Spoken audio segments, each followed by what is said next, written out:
ഇനി ഡോക്ടർ പ്രേംകുമാർ, കേരയിൽ എന്ന അധ്യായം അവസാനിച്ചു.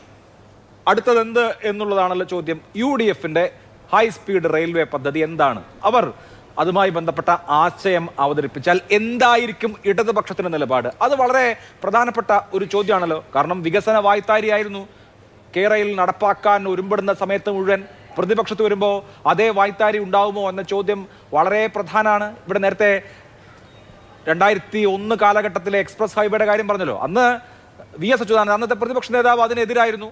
Civil society അതിനെതിരായിരുന്നു. അവിടെ വലിയ സമരമൊന്നും നടന്നതായിട്ട് ഞാൻ കണ്ടിട്ടില്ല. സമരം എന്നുള്ളതിനേക്കാൾ സിവിൽ സൊസൈറ്റി എതിരായിരുന്നു, VS അച്യുതാനന്ദനെതിരായിരുന്നു, മാധ്യമങ്ങളെതിരായിരുന്നു. പിറകോട്ട് പോകേണ്ടി വന്നു. അപ്പോൾ 2001-ലും 2021-ലും ഒരു തവണ MK മുനീർ, പിന്നെ പിണറായി വിജയൻ, രണ്ടിന്റെയും പ്രശ്നം കേരളത്തെ രണ്ടായി പിളർക്കുന്നു. രാമേട്ടൻ എങ്ങനെ പശുവിനെ കെട്ടും എന്നുള്ളതായിരുന്നു. 2041-ൽ വേറൊരു പദ്ധതി വന്നാലും രാമേട്ടൻ എങ്ങനെ പശുവിനെ കെട്ടും എന്ന പ്രശ്നം വന്നാൽ എന്ത് ചെയ്യും എന്നൊരു പ്രശ്നമുണ്ട്. അപ്പോ ഇടതുപക്ഷത്തിന്റെ നിലപാട് എന്താകും ഈ കാര്യത്തിൽ? അല്ല, ഇടതുപക്ഷത്തോടാണ് ചോദ്യം. ഇടതുപക്ഷത്ത് എന്തായിരിക്കും നിലപാട്? ഇനി ഒരു പദ്ധതി അവതരിപ്പിച്ചാൽ അത് കേൾക്കാനെങ്കിലും തയ്യാറാവുമോ? ഞാൻ വിചാരിക്കുന്നത് തീർച്ചയായും കേൾക്കാൻ തയ്യാറാവുകയും അതിനെ സപ്പോർട്ട് ചെയ്യുകയും ചെയ്യുമെന്ന് തന്നെയാണ്. കാരണം ഈ കഴിഞ്ഞ 10 വർഷക്കാലവും കേരളത്തിലെ മുഖ്യമന്ത്രിയായിരുന്ന പിണറായി വിജയൻ ആവർത്തിച്ച് പറയുന്ന ഒരു കാര്യം നാടിന്റെ വികസനം എന്നുള്ളതാണ്. ഫ്യൂച്ചറിലേക്കുള്ള ഒരു കേരള ഇക്കോണമി സൃഷ്ടിക്കുക എന്നുള്ളതാണ്. കക്ഷി രാഷ്ട്രീയത്തിന്റെ എന്താ പറയുക വിദ്വേഷങ്ങൾ മാറ്റി നിർത്തി സഹകരിക്കുക എന്നുള്ളതാണ്. അത് ആദ്യ തുടക്കം മുതൽ തന്നെ നമ്മൾ കാണുന്നു. 2021-ലെ സത്യപ്രതിജ്ഞ മുതൽ സർക്കാർ നടത്തിയ സകല പരിപാടികളിലും വിട്ടുനിൽക്കുന്ന ഒരു ശീലമുണ്ടായിരുന്ന പ്രതിപക്ഷത്തിൽ നിന്ന് മാറിക്കൊണ്ട് ആദ്യഘട്ടം മുതൽ തന്നെ ക്രിയേറ്റീവായിട്ട് അതിന്റെ കൂടെ നിൽക്കുന്ന, വിമർശനാത്മകമായി കൂടെ നിൽക്കുന്ന ഒരു നിലപാടാണ്. ഇനി ഇവിടെ പറഞ്ഞ ഉദാഹരണത്തിന് ചെറിയ പ്രശ്നമുണ്ട്. എക്സ്പ്രസ് ഹൈവേ വന്നിരുന്നുവെങ്കിൽ അതിനുള്ള പ്രശ്നം എന്താണെന്നറിയോ? കേരളത്തിന്റെ പൊതുഗതാഗതത്തിനും വേണ്ടത് റോഡല്ല എന്നുള്ളതാണ്. ലോകത്തൊരിടത്തും റോഡുകളല്ല ഇതിന് പരിഹാരം. പെട്ടെന്ന് മനസ്സിലാവാനുള്ള ഉദാഹരണം UAE എന്താണ് ചെയ്യുന്നത് നോക്കിയാൽ മതി. അവിടെ സ്ഥലത്തിന് പ്രശ്നമില്ല, ടാറിന് പ്രശ്നമില്ല, പെട്രോളും ഡീസലിനും ക്ഷാമമില്ല. അവിടെ എത്തിഹാദ് റെയിൽ എന്ന് പറഞ്ഞ റെയിലാണ് വരുന്നത്. Future mass rapid transit system, high speed റെയിലാണ്. അതുകൊണ്ട് റെയിലാണ് വേണ്ടത്. അതുകൊണ്ടായിരിക്കാം എക്സ്പ്രസ് ഹൈവേ എതിർക്കപ്പെട്ടിട്ടുണ്ടാവുക.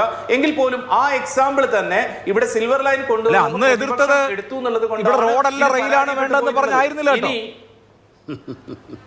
റോഡല്ല റെയിലാണ് വേണ്ടെന്ന് പറഞ്ഞായിരുന്നില്ലേ? രാമേട്ടൻ എങ്ങനെ പശുവിനെ കെട്ടുമെന്ന് പറഞ്ഞായിരുന്നു. കാര്യം അതായിരുന്നു. തീർച്ചയായിട്ടും ഞാൻ അതിനോട് ഒരു കാരണവശാലും യോജിക്കുന്നില്ല. അന്ന് എക്സ്പ്രസ് ഹൈവേ വന്നിരുന്നുവെങ്കിലും ഇപ്പോൾ നമ്മൾ ഹൈസ്പീഡ് റെയിലിനെ പറ്റി തന്നെ ചർച്ച ചെയ്യേണ്ടി വരുമായിരുന്നു എന്ന് ഞാൻ പറഞ്ഞത്. ഇനി ഷിബു മീരാൻ പറഞ്ഞതിനകത്ത് വളരെ പ്രശസ്തമായ മറ്റൊരു കാര്യമുണ്ട്. അദ്ദേഹം പറയുന്നത് കേട്ടോ, എനിക്ക് കൊച്ചിയിൽ നിന്ന് കോഴിക്കോട്ടേക്ക് പോകാൻ നോർമൽ ട്രെയിൻ വേണം. ഇത് വളരെ പ്രധാനമായ ഒരു കാര്യമാണ്. കാരണം നിലവിലുള്ള ട്രെയിൻ ഗതാഗതത്തെ തടസ്സപ്പെടുത്തരുത്. അത് സ്ലോ ട്രാവൽ ചെയ്യാനുള്ള, അഫോർഡബിൾ ട്രാവൽ ചെയ്യാനുള്ള ആളുകൾക്ക് വേണ്ടി മാറ്റിവെക്കണം. വന്ദേ ഭാരത് കൊണ്ട് പ്രശ്നം പരിഹരിക്കാമെന്ന് പറയുന്നതിനകത്തുള്ള പ്രശ്നം ഇതാണ്. പാരലൽ ആയിട്ടുള്ള വേറെ ഒരു 3ഉം 4ഉം ട്രാക്കാണ് നമുക്ക് വേണ്ടത്. ഇതിലൂടെ വേഗതയുള്ള വണ്ടി ഓടിച്ചാൽ കൂടുതൽ കാശ് കൊടുക്കാൻ പറ്റുന്ന കാര്യം സത്യമാണ്. ഈ കേരയിൽ ഡിബേറ്റ് നടന്ന സമയത്ത് ഡോക്ടർ RVG മേനോൻ അടക്കം ചൂണ്ടിക്കാണിച്ചിരുന്നു, എക്സിസ്റ്റിംഗ് റെയിൽവേ ലൈനിന് സമാന്തരമായി 2 ലൈനും കൂടി പണിയുക, എന്നിട്ട് ഈ അതിവേഗ ട്രെയിനുകൾ ആ ട്രാക്ക് വഴി ഓടിക്കുന്ന സജഷൻ അന്നേ വന്നാണല്ലോ. അന്ന് കേരയിലേ പറ്റൂ, ഇപ്പോൾ ഉള്ള DPR അനുസരിച്ച് പോകണമെന്ന വാശി ആർക്കായിരുന്നു? അഭിലാഷെ, എനിക്ക് പറയാൻ സമയം തരണം. RVG മേനോൻ പറഞ്ഞത് ശുദ്ധ വിട്ടിത്തരമാണ്. കാരണം എക്സിസ്റ്റിംഗ് ട്രാക്കിനുള്ള പ്രശ്നം എന്താണ്? അതിൽ 600-ലധികം വളവുകൾ ഉണ്ടെന്നുള്ളതാണ്. അതിനോട് ചേർന്നുകൊണ്ട് 3ഉം 4ഉം ട്രാക്കുകൾ ഉണ്ടാക്കാൻ പറ്റില്ല. രണ്ടാമത്തെ കാര്യം, ആ ട്രാക്ക് പോകുന്നത് മുഴുവൻ കേരളത്തിലെ മെട്രോ നഗരങ്ങളിലൂടെയാണ്. അവിടെ എന്താ പറയാ, അവിടെ ലാൻഡ് അക്വയർ ചെയ്യുക എന്നുള്ളത് ഭയങ്കര എക്സ്പെൻസീവായ കാര്യമാണ്. അതുകൊണ്ടാണ് ഗ്രീൻഫീൽഡ് ഹൈവേ എന്നുള്ള സാധനം വന്നിട്ടുള്ളത്. ഞാൻ അതുകൊണ്ടാണ് നിങ്ങളോട് ഉദാഹരണം പറഞ്ഞിട്ടുള്ളത്. കോഴിക്കോട് നിന്ന് പാലക്കാടേക്ക് ഉണ്ടാക്കുന്ന, മലപ്പുറം ജില്ലയിലൂടെ കടന്നു പോകുന്നത് ഗ്രീൻഫീൽഡ് ഹൈവേ ആണ്. ലാൻഡ് വിട്ടുകൊടുത്ത ഒരാൾക്കും ഇന്നേ വരെ പരാതിയില്ല. അത് മാത്രമല്ല, NH-66 വേണ്ടി ലാൻഡ് അക്വിസിഷൻ നടത്തിയത് പിണറായി വിജയന്റെ 1ാം ഗവൺമെന്റ് ആണ്. ഒരു കുട്ടിയെങ്കിലും നിങ്ങൾക്ക് കാണിച്ചു തരാൻ പറ്റുമോ എന്റെ ഭൂമിക്ക് കിട്ടേണ്ടുന്ന കാശ് കിട്ടിയില്ല എന്നുള്ളത്? അനിൽ ബോസ് പറഞ്ഞതുപോലെ CPM-ന് കൂടെ ഇൻഫ്ലുവൻസ് ഉണ്ടായിരുന്ന മൻമോഹൻ സിംഗ് ഗവൺമെന്റ് ആണ് LARR ആക്ട് പ്രകാരം ഈ നിരക്കുകൾ നിശ്ചയിച്ചത്. അത് പ്രകാരമാണ് കോമ്പൻസേഷൻ കൊടുത്തത്. അങ്ങനെ കോമ്പൻസേഷൻ കൊടുത്ത് ആളുകളെ കോൺഫിഡൻസ് സിൽവർ ലൈനിന്റെ കേസിലും അത് തന്നെയായിരുന്നു. ആളുകൾ ആയിക്കോട്ടെ, CPM വേണ്ട, സമ്മതിച്ചു. ഓക്കെ, സമ്മതിച്ചു.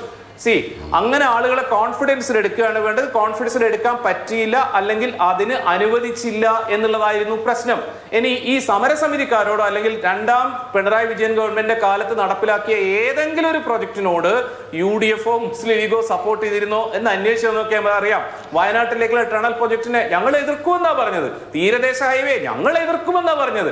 ഇപ്പോഴത്തെ മുഖ്യമന്ത്രി VD സതീശന്റെ സ്ഥിരം പല്ലവി അതായിരുന്നു, ഞങ്ങൾ എതിർക്കും, വയനാട്ടിലേക്കുള്ള വഴി ഞങ്ങൾ എതിർക്കും. ഇത് മാറിയിട്ട് ഇതിൽ നിന്ന് വിഭിന്നമായിട്ട് ക്രിയേറ്റീവ് ആയിട്ടുള്ള പ്രൊആക്റ്റീവ് ആയിട്ടുള്ള നിലപാടായിരിക്കും LDF-ന്റെയും CPM-ന്റെയും പക്ഷത്ത് ഉണ്ടാവുക. അല്ലെങ്കിൽ അത് ആത്മഹത്യാപരമായിരിക്കും. ഇത്തരം ചർച്ചയിൽ പങ്കെടുക്കുന്ന ഒരാളെന്ന രീതിയിൽ ഞാൻ പറയട്ടെ, VD സതീശൻ ഗവൺമെന്റ് HSR പദ്ധതിയുമായി വന്നാൽ അതിനെ മുന്നിൽ നിന്ന് സപ്പോർട്ട് ചെയ്യാൻ ഞാനുണ്ടാവും. എന്റെ സപ്പോർട്ടിന് എന്തെന്നുള്ളത് കാര്യം. അതുപോലെ ഇവിടെ ലക്ഷക്കണക്കിന് മനുഷ്യരുണ്ടാവും ആളുകൾ വിശ്വാസം ചെയ്താൽ.